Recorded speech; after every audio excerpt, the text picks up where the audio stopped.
Assalamualaikum warahmatullahi wabarakatuh. Perkenalkan saya Sena Syarumi dengan NIM 2323120005 dari Prodi Hukum Ekonomi Syariah Fakultas Syariah Universitas Islam Negeri Fatmawati Soekarno Bengkulu.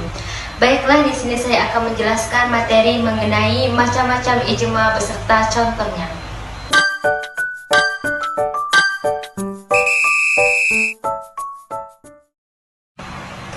Yang pertama ada ijma sahih atau ijma tersurat. Ijma yang terjadi secara jelas dan eksplisit di mana para mujtahid menyatakan secara terang-terangan persetujuan mereka terhadap suatu masalah hukum. Contoh ijma sahih yang pertama ada hukum wajibnya sholat 5 waktu. Seluruh ulama sepakat bahwa sholat 5 waktu adalah kewajiban bagi setiap muslim berdasarkan Al-Quran dan hadis. Yang kedua, larangan membunuh tanpa hak adalah haram dan termasuk dalam dosa besar. Yang kedua ada ijma sukuti atau ijma tersirat. Ijma yang terjadi secara diam-diam di mana para mujtahid tidak menyatakan secara terang-terangan persetujuan mereka, tetapi juga tidak ada yang menentangnya. Contohnya, yang pertama ada pengakuan terhadap praktik sahabat.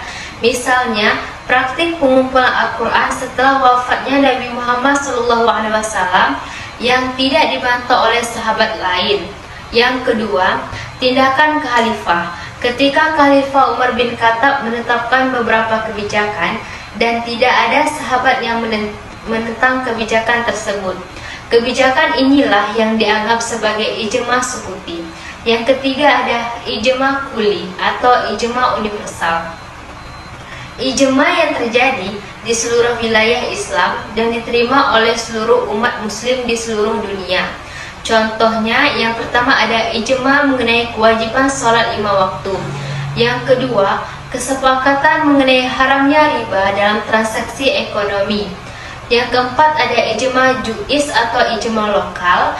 Ijma yang terjadi di wilayah atau negara tertentu dan hanya berlaku di wilayah tersebut. Contohnya, yang pertama ada hukum zakat fitrah. Sebagian ulama sepakat bahwa zakat fitrah harus dikeluarkan dalam bentuk makanan pokok, sementara sebagiannya membolehkan dalam bentuk uang. Yang kedua ada hukum tawasul. Beberapa ulama sepakat bahwa tawasul kepada orang-orang yang soleh dilakukan, sementara yang lain berpendapat sebaliknya. Yang kelima ada ijma mutasil atau ijma bersambung. Ijma yang terjadi secara berkesinambungan dari satu generasi ke generasi berikutnya. Contohnya, yang pertama ada hukum sholat Jumat. Kesepakatan ulama bahwa sholat Jumat adalah wajib bagi setiap muslim yang memenuhi syarat. Ini adalah ijma yang diambil dan praktek ajaran Nabi Muhammad SAW. Yang kedua ada hukum puasa bulan Ramadan. Semua ulama sepakat bahwa puasa di bulan Ramadan adalah wajib berdasarkan Al-Quran dan Sunnah. Yang keenam ada ijma munfasil, ijma terputus. Ijma yang terjadi hanya pada satu masa tertentu, tidak berlanjut ke generasi berikutnya. Contohnya, yang pertama hukum menyentuh Al-Quran tanpa wudu. Ulama klasik seperti Imam Malik dan Imam Ahmad berpendapat bahwa menyentuh Al-Quran tanpa wudu adalah haram. Sementara ulama lain seperti Imam Abu Hanafiyah membolehkan untuk menyentuh Al-Quran tanpa harus berwudu. Demikianlah materi yang bisa saya sampaikan. Lebih dan kurang saya mohon maaf. Wabillahi taufiq wal hidayah. Wassalamualaikum warahmatullahi wabarakatuh.